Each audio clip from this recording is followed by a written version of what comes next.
ఛే! ఛే!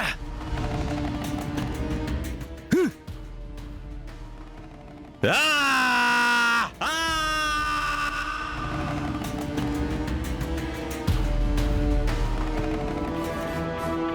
ఆ సౌండ్స్ ఏంటి? మేము మూవీలో ఉన్నాము. యాక్షన్ సీన్ వస్తుంది. జగదాత్రి వాళ్ళు ఈ మధ్య బయటికి ఎక్కడికో వెళ్తున్నారు. అడిగిన ప్రతిసారి జగదాత్రి మొహంలో కంగారు, మాటలో తడబాటు ఉంటుంది.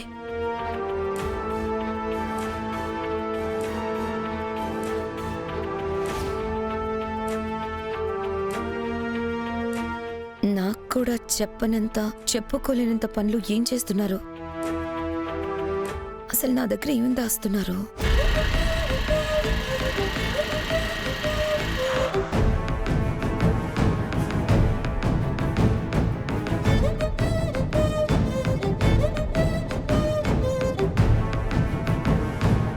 కేదార్, ఆఫీస్ నుంచి చూస్తున్నాను, ఏదో ఆలోచిస్తున్నా. పాటిల్ గారి కేసు గురించే దాత్రే. తమ్ముడు అన్న ఆస్తి కోసం 2 ఏళ్ళు ప్లాన్ చేసి వెయిట్ చేసి చంపాడు. సొంత అన్నని డబ్బు కోసం చంపేశాడు దాత్రే. బంధం విలువ డబ్బు ముందు అంత తక్కువ? కుటుంబం కంటే ఆస్తి గొప్పదా? గొప్పది కాదు కేదార్. ఆ విషయం డబ్బు, సంపాదన, ఆస్తి వీటి వెనకాల పరిగెత్తే వాళ్ళకి ఎప్పటికీ అర్థం కాదు. అన్నం చంపితే హంతకుడవుతాడు కానీ ఆయన ఆస్తికి వారసుడు కాలేదని లక్ష్మణ్ పాటిల్కి అర్థం కాలేదు. డబ్బు కంటే ఈ లోకంలో బలమైనది, ముఖ్యమైనది బంధమని, కుటుంబమని అందరికీ అర్థమైన రోజు ఇలా ఆస్తి కోసం చంపడాలు, చావడాలు ఇంకా జరగవు కేదార్. యువరాజ్కి కూడా ఈ విషయం త్వరగా అర్థమైతే బాగుండు దాత్రే. అప్పుడైనా వాడు నన్ను ఆస్తి కోసం వచ్చిన వాడిలా కాకుండా, వాడి శత్రువులా కాకుండా నన్ను ఒక అన్నలా చూస్తాడేమో. యువరాజ్ కంటికి పట్టిన డబ్బు అనే మబ్బు త్వరలోనే పోతుంది కేదార్. లోపలికెళ్దాం పద.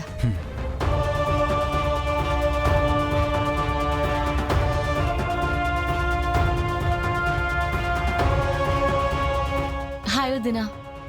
హాయ్ జగదాత్రి. ఏంటక్క, ఆఫీస్ నుంచి వచ్చాక రెస్ట్ తీసుకోకుండా దేని గురించి ఆలోచిస్తున్నావు? మీ గురించే కేదార్.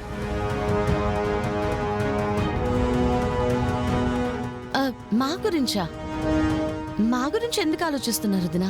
నిన్న ఇంట్లో అంత పెద్ద గొడవ జరిగింది. పొద్దున్నే మావయ్య కేదార్ని చంపబోయాడు. ఇంట్లో అంత రచ్చ చేసి వెళ్ళిపోయాడు. మీరు స్కూల్కి వెళ్ళగానే మధ్యాహ్నానికి సినిమాకి ఎలా వెళ్లారా అని ఆలోచిస్తున్నాను.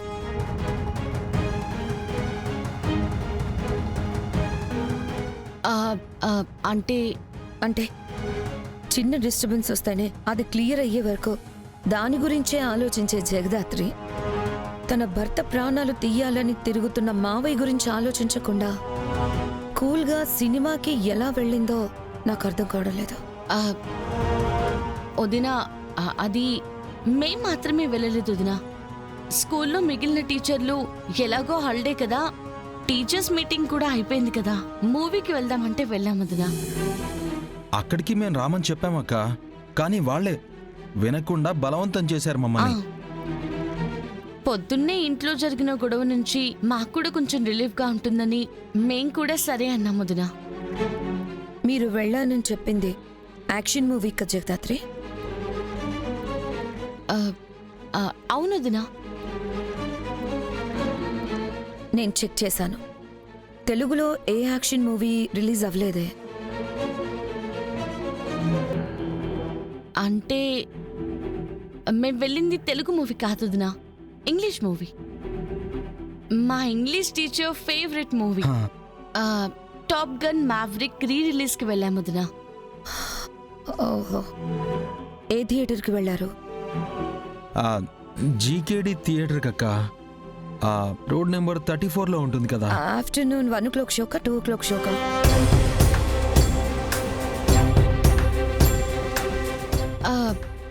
లంచ్ బయట చేసి వెళ్ళాం వదినా.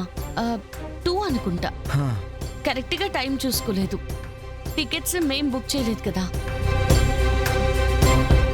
ఏమైంది వదినా, ఎందుకు ఇన్ని క్వశ్చన్స్ అడుగుతున్నారు? ఏమైందో ఏమవుతుందో తెలుసుకుందామని అడుగుతున్నాను జగదాత్రి. అప్పుడప్పుడు మీతో మాట్లాడితే మీరు నా దగ్గర ఏదో దాస్తున్నట్టు అనిపిస్తుంది జగదాత్రి.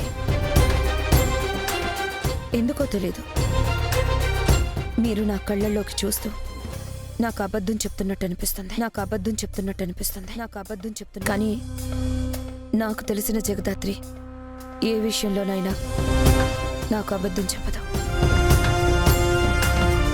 ఇలా నాకు నేను ఎన్నిసార్లు చెప్పుకున్నా నా బుర్రలో నుంచి అనుమానాన్ని, మనసులో నుంచి నా ఆలోచనని తీసేయలేకపోతున్నాను.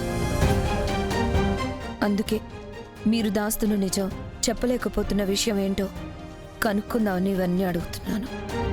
ఆ, అయ్యో వదిన, మీరు అనుకున్నట్టు నేను కేదార్ మీ దగ్గర ఏ విషయం దాచడం లేదు. అవునక్క, అయినా నీకు మేము అబద్ధం ఎందుకు చెప్తాం? అదే నాకు కూడా అర్థం కావట్లేదు కేదార్. మీరు నా దగ్గర నిజం దాచే పనిలో మీరు ఏం చేస్తున్నారు?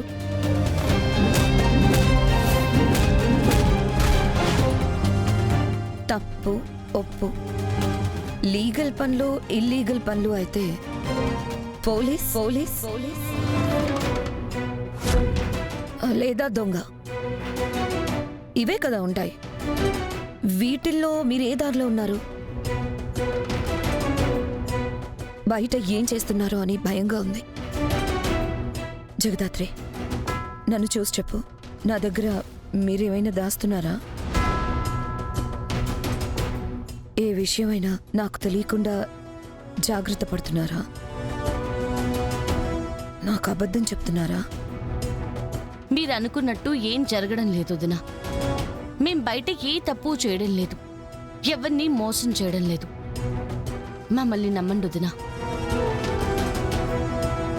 సరే జగదాత్రి, ఇప్పుడు కూడా నువ్వు నా కళ్ళల్లోకి చూసి అబద్ధం చెప్తున్నావని నా బ్రెయిన్ చెప్తుంది.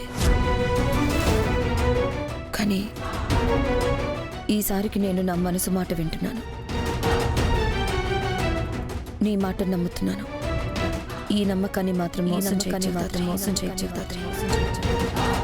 నేను నా మనసు మాట విని తప్పు చేశాను అని మాత్రం నేను ఫీల్ అయ్యేలా చేయకు. సరే వదిన. ఫ్రెష్ అయ్యండి, డిన్నర్ చేద్దాం. నేను మీకోసం తినలేదు. ఆ, సరే వదిన. దాత్రి, అక్కకి అబద్ధం చెప్పలేదు కేదార్, నిజాన్ని దాచానంతే. మనం బయట చేసే డ్యూటీ తప్పు కాదు కాబట్టి ఏ తప్పు చేయడం లేదని మాత్రమే చెప్పాను. ఆ తర్వాత నన్ను నమ్మమని అడిగాను. అయినా కూడా రేపు ఎప్పుడైనా అక్కకి నిజం తెలిస్తే మనం చెప్పింది అబద్ధంగానో చేస్తుంది మోసంగానో అనిపిస్తుంది. కళ్ళ ముందు ఓటమున్నప్పుడు రేపటి గురించి ఆలోచించలేకపోయాను కేదార్. అయినా జగదాత్రి కోసం జేడీని ఓడిపోనివ్వనని చెప్పాను కదా కేదార్.